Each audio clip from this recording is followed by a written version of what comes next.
পইচাটো দিছিলো 1500 টাকা 2000 টাকা লাগিব বুলি কৈছিলে কিন্তু 2000 টাকা নাই দিয়া আমি 1500 টাকা দিছিলো আজি 3 মাহ মানে হল কিন্তু এতিয়ালৈকে দিয়া নাই আমি কেবাবাৰো খবৰ ললো চাউল কাৰ্ডটো হল নেকি বুলি কিন্তু চাউল কাৰ্ডটো এতিয়ালৈকে তো কোৱা নাই কি বন্ধ হৈ আছে এতিয়া নাই হোৱা বুলি ক'লে তাৰপিছত মই কালি পৰহি আকৌ খবৰ লৈছিলো মানে যে চাউল কাৰ্ডটো হল নেকি বুলি এতিয়া মানুহখিনিতো চাউল কাৰ্ড বনাই আছে আমাৰতো হল নেকি বুলি ক'লে যে এতিয়া নাই হোৱা আৰু কেইদিনমান পাছত তহঁতৰটো হৈ যাব বুলি ক'লে মই ক'লো ইমান দিন লগাইছে এতিয়ালৈকে তো দিব লাগিছিল আমাৰ লাগে নহয় চাউল কাৰ্ডটো যিকোনো কামতে আমাৰ চাউল কাৰ্ডটো দৰকাৰ হয় সেইটো কাৰণে পইচাটো দিছিলো আমি হেৰি কিটো নাম আছিলে এতিয়া এজেন্টটোকে দিছিলো কিন্তু এতিয়া আমিতো এনেকা নামটো নাজানো ডিম্বেশ্বৰ বুলিহে জানো আমি কিন্তু বেলেগ এনেকা নাম নাজানো আমি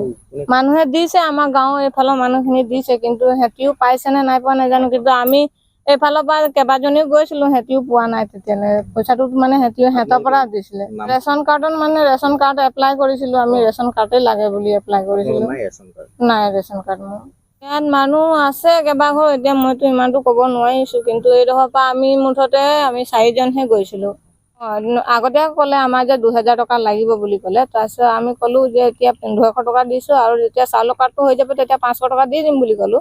তাৰপিছত এতিয়া 1500 টকা দিয়া হৈছে আৰু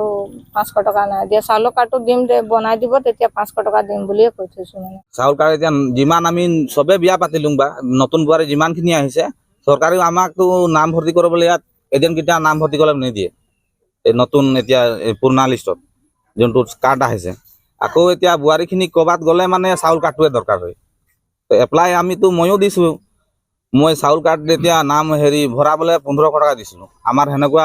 15 কাৰ্ড দিয়া এতিয়া 3 মাহ মানে হ'ল আজিলৈকে চাউল কাৰ্ড অকল দিম কৈ থাকে দিয়া নাই এজেণ্ট আমাৰ এতিয়া 6 ঘৰমান আমি চাউলৰ কাৰ্ডৰ কাৰণে পইচা দিছোঁ 1500 মান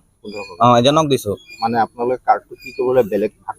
বেলেগ ভাগ কৰিবলৈ আকৌ তাৰপিছত এতিয়া লাগে নহয় আয়ুষ্মান কাৰ্ড নাই ওলোৱা মানুহজনী ভাগৰ ক'ৰবাত গ'লে মানে এতিয়া অৰুণোদয় পাবলৈ হ'লেও চৰকাৰে কৈছে যে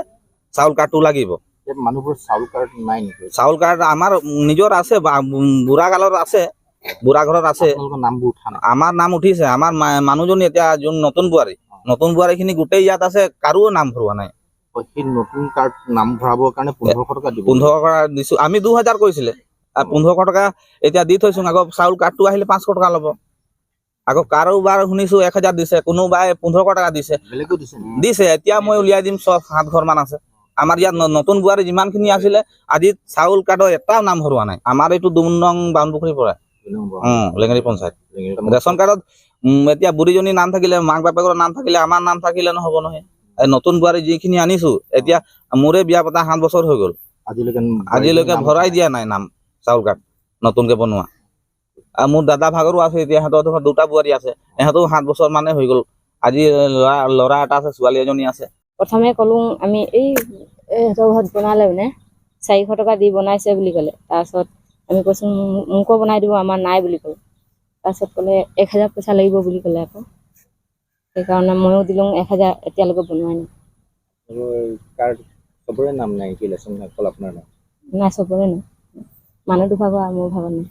যিকোনো খবৰৰ বাবে যোগাযোগ কৰক 7099017330 লগতে 7099017110 নম্বৰত